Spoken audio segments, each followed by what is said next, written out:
ministerios, estamos mirando ministerios respecto a la presentación. Entonces, algunas presentan solamente del ministro y de los viceministros, algunas incluyen al secretario general, algunas van hasta directores generales, algunas incluyen más allá. Entonces, la discrecionalidad, y algunos, además, ni siquiera la presentan.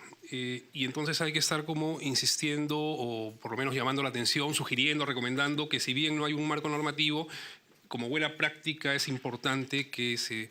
Y entonces, por ejemplo, a la fecha tenemos, del seguimiento que hemos hecho junto con Proética, todos los ministros han presentado su declaración, 35 de 37 viceministros, o sea, hay 2 que no lo han presentado, y estamos insistiendo, y estamos insistiendo, y estamos insistiendo, o sea, no es un automático. 21 de 130 congresistas, usted uno de ellos, pese a que todos han recibido carta de Proética, en este caso recomendando la buena práctica, y pese a comunicaciones reiteradas, cero gobernadores regionales, ninguno. Entonces, digamos, este es como, sí, buena práctica, pero creo que este seguimiento cotidiano que estamos haciendo revela que avanza pues con este nivel de dificultad y discrecionalidad, y por eso, digamos, es importante avanzar hacia esta regulación, ¿no? Sobre lo que se viene comentando, solamente me gustaría añadir un par de cosas. Nosotros sí insistimos en la necesidad de que los titulares de las distintas entidades públicas sean sujeto obligatorio, digamos, para la presentación de esta declaración, incluyendo aquellos que tienen cargos de elección popular. Esto nos parece fundamental.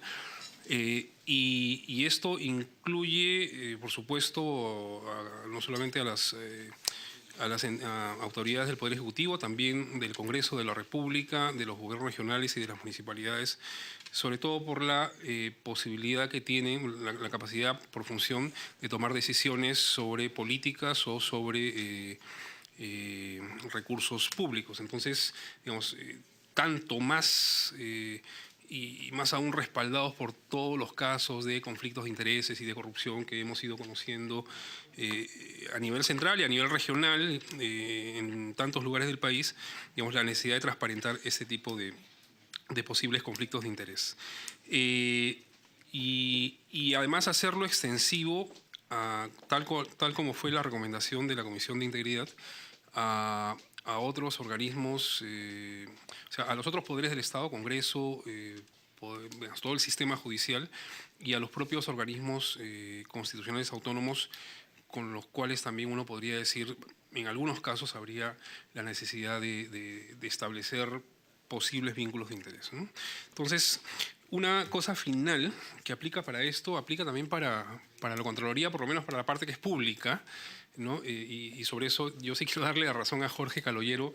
La información de estas declaraciones, la que es pública, la que es accesible a cualquier ciudadano, sí es útil. A nosotros nos es muy útil, por ejemplo, para hacer seguimiento de funcionarios públicos que se meten a política, ¿no?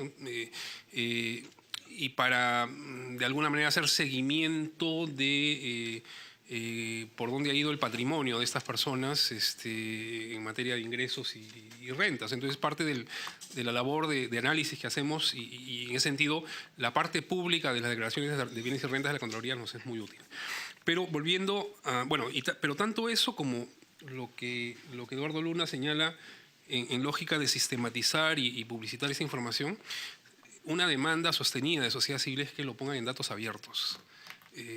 Eso, o sea, es muy buena la intención de publicitar esto, pero ayudaría mucho más y no, incluso valida más esa intención de publicitar esa información, que lo hagan en datos abiertos, para que se puedan reutilizar, para que la búsqueda, por ejemplo, de la información de Contraloría no la tengamos que hacer uno a uno, sino que ustedes también la hacen de manera masiva, la podemos hacer masivamente, lo mismo con las declaraciones de interés. O sea, esa es una lógica que en el Estado peruano lamentablemente no se ha incorporado todavía de cara al público. O sea, hacia adentro hay optimización de sistemas, mejoramiento, etcétera, pero de cara al público la posibilidad de reutilizar la información es muy bajita. Y entonces Open Data es como una recomendación que aquí a las autoridades presentes o representantes de entidades les hacemos. Y luego, la otra parte de esto tiene que ver con gestión de intereses, ¿no? Nosotros pensamos que la declaración jurada de intereses es parte de, digamos, de una regulación un poco mayor. Ya Eduardo Luna hizo referencia a la optimización del registro de visitas. Quiero recordar que la propia Comisión de Integridad recomendó además incorporar otros elementos dentro de esta regulación, lo que aquí ya se ha señalado sobre cómo lidiar, cómo regular posibles conflictos de interés y todo el tema de las inhibiciones en torno a decisiones que deben tomarse, y algo que ha quedado pendiente en el aire es la regulación de la puerta giratoria como uno de los elementos que podría incorporarse dentro de este paquete legislativo. No se ha mencionado, no está, digamos, como parte de lo que está desagregado, pero sí es una recomendación de la Comisión de Integridad y nos parece importante que en esta oportunidad digamos, por las facultades delegadas, debería ser algo que debería incorporarse como parte de la discusión. Gracias, Jairo. El doctor Eduardo Bea. Muchas gracias, congresista Gino Costa. Gracias por la invitación. Saludo a todos los colegas. Este fue la primera recomendación de las 100 que hicimos, ¿no? El que se regulara una declaración jurada de intereses fue la recomendación número 1. Y lo digo porque para nosotros estaba en el centro de las prioridades que había que tener frente a lo que venía ocurriendo en el país, y creo que era dotarnos como país de una herramienta que creíamos y creemos que es poderosa, ¿no? Para poder, yo diría, darle la mayor transparencia posible a la función pública, ¿no? Mila, buenas tardes, ha planteado bien. Este es un tema que sin duda genera también una tensión en relación con otro derecho importante, que es el de la privacidad, el tema del secreto de la información personal. Pero creo que aquí nuestra opción, cuando planteamos este tema, fue muy clara, ¿no? Y se lo planteamos así, me acuerdo al expresidente Kuczynski, que cuando uno decide entrar a la administración pública, sin duda se reduce su margen de aquello que está protegido por la privacidad, y resalta, en esa tensión que hay, resalta este hecho de la máxima transparencia. Creo que ahí hay un elemento central, ¿no? El otro reto en este tema creo que es, y lo han dicho todos los colegas que me han antecedido, es cómo hacemos algo simple, ¿no? Algo simple, muy asequible, muy entendible para la ciudadanía también, de cara a la ciudadanía, y que a la vez permita todo este procesamiento de información que creo que tú lo has planteado, usted lo ha planteado muy claramente. Necesitamos también para que eso sirva muy claramente, ¿no?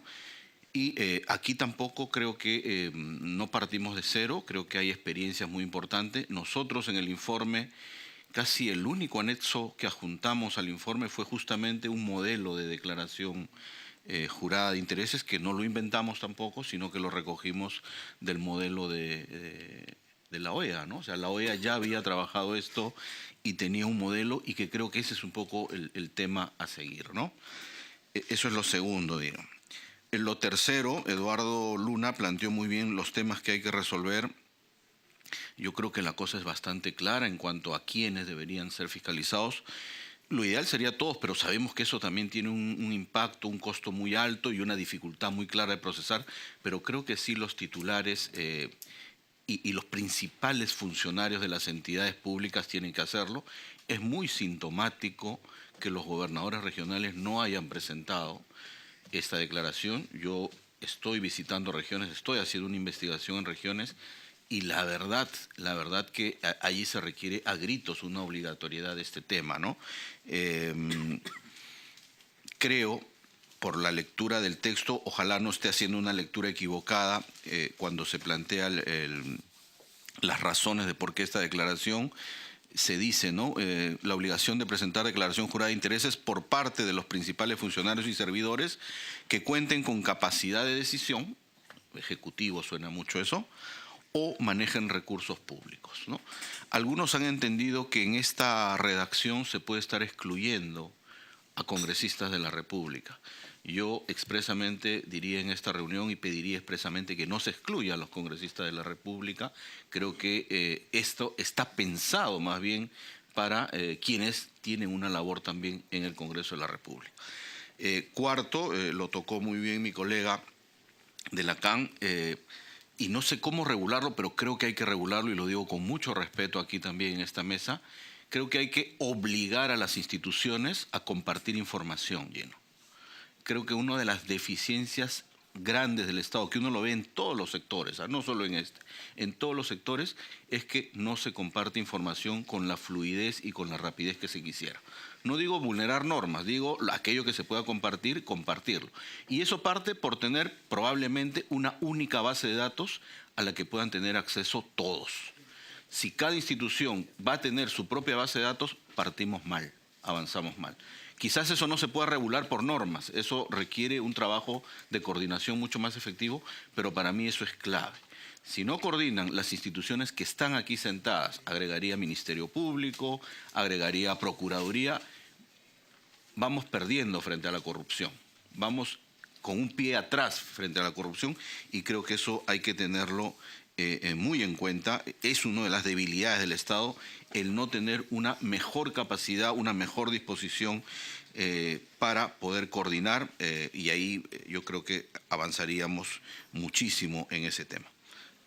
Eso tiene que ver con la base de datos, el acceso que sigue siendo, hoy día seguimos escuchando las dificultades que hay para accesos a base de datos, cuando creo que eso debería ser un tema que deberíamos resolverlo con mucha rapidez. Gracias. Antes de darle la palabra a don Samuel Rota de Proética, yo tengo algunas preguntas, quizás le doy la palabra y después las hago para no... Usted ya tiene algo que decir. Por favor, bienvenido.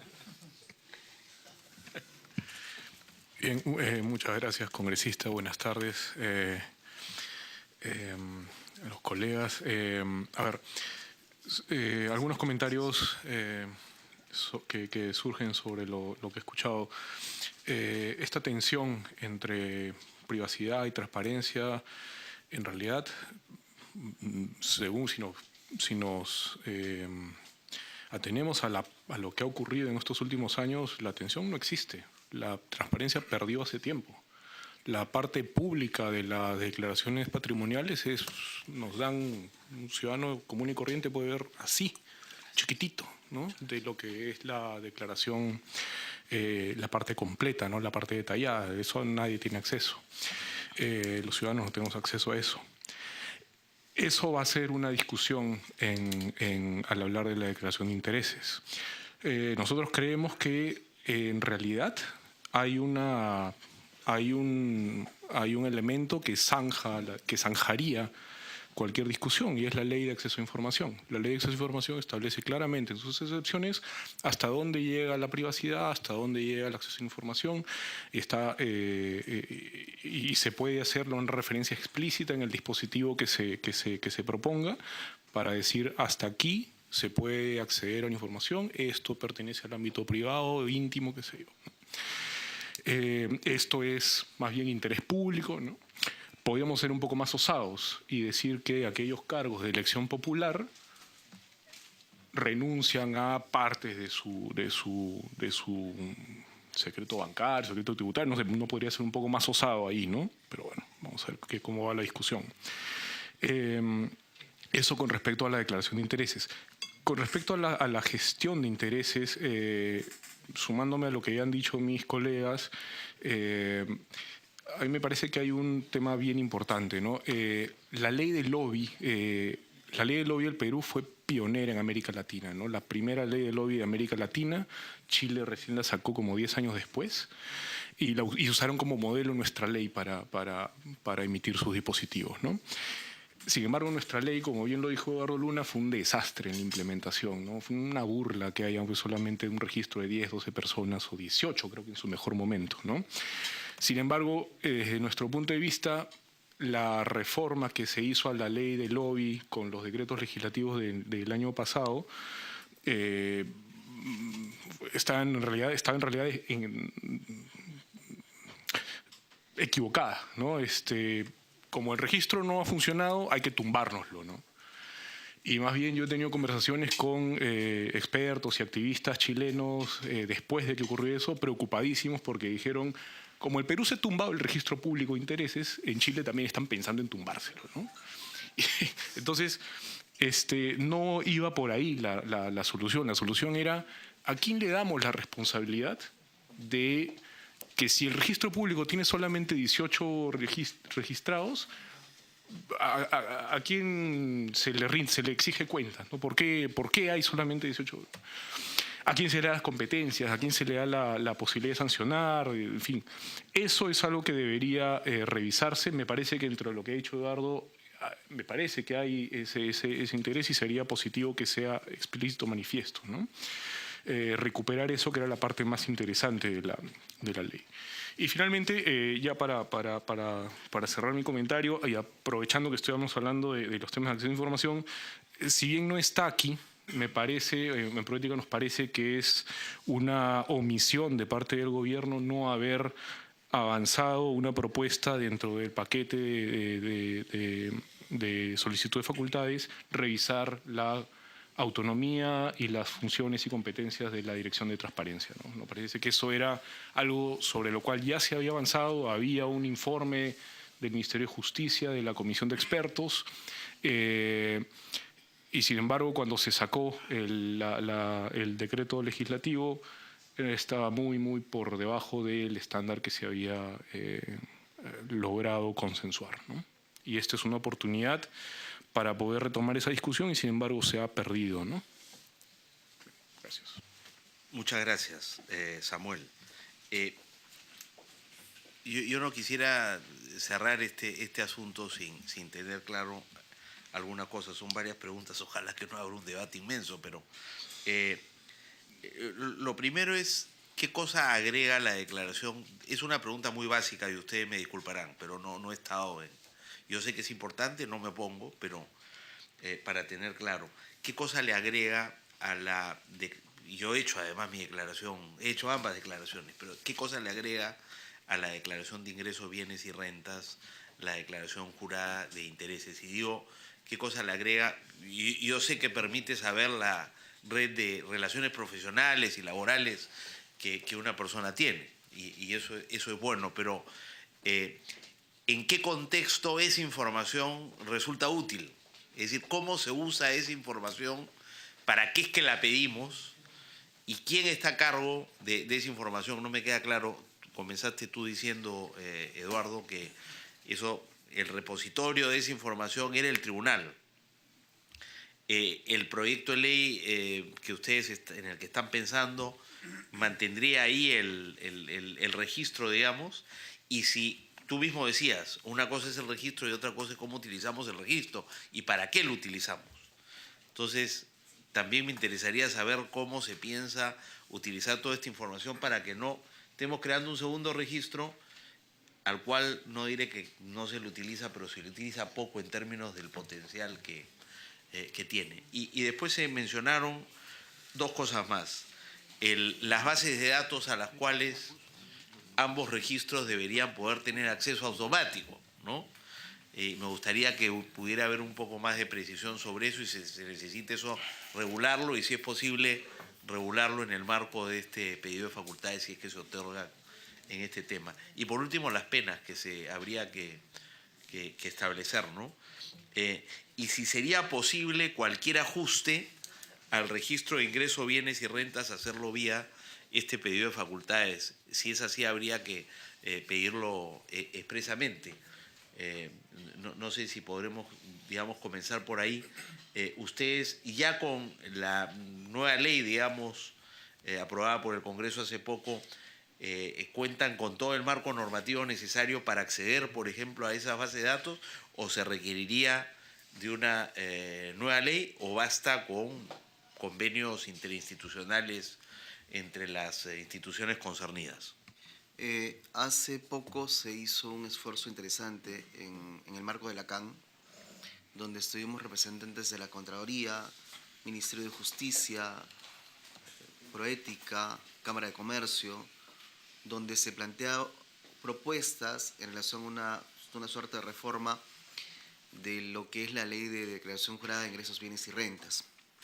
Ignoro realmente a qué término llegó esta acción que fue desarrollada, pero que fue un grupo de trabajo bien interesante, porque se analizó la declaración jurada desde el punto de vista tanto de lo que es la parte pública con también la sociedad civil.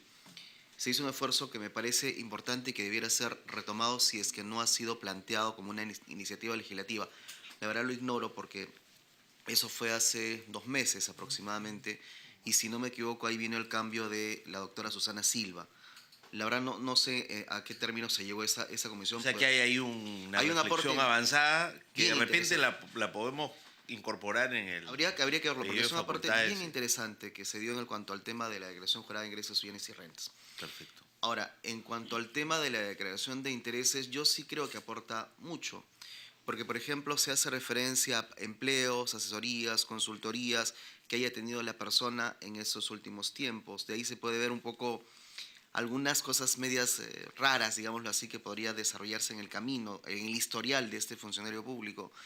La participación que éste tuviera en organismos privados, esa situación, como bien lo dice la declaración jurada de intereses, qué interés tiene él o qué interés él tendría en su propia institución o en otra para llevar a cabo determinada acción, que me parece interesante. Y por último, dentro de lo que podría ser parte de esta declaración jurada de intereses, obviamente con cargo a ser debatido,